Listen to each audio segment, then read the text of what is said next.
দিনের ভোট রাত্রি দিয়ে এই দেশের সরকার ক্ষমতায় আছে, কথা ঠিক কিনা?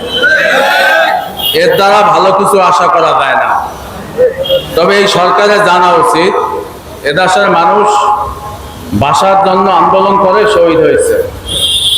এদেশের মানুষ দেশ স্বাধীন করছে। এদেশের মানুষ ক্ষমতার পরিবর্তন করাইতে পারে। শেখ হাসিনা আপনি মুসলমানের রক্ত নিয়ে বাংলাদেশের মানুষের রক্ত নিয়ে ছেলেমিলি খেলবেন। বাংলাদেশের মানুষ ঘুমাইতে পারবে না। বাংলাদেশের মানুষ দেশ বিক্রি করতে দেবে না, কথা ঠিক কিনা বেটি? সংগ্রামী ভাইয়েরা আমার, ওই জাতির ভাগ্য ততক্ষণ পর্যন্ত পরিবর্তন হয় না যারা নিজেদের ভাগ্যের পরিবর্তনের জন্য চেষ্টা না করেন।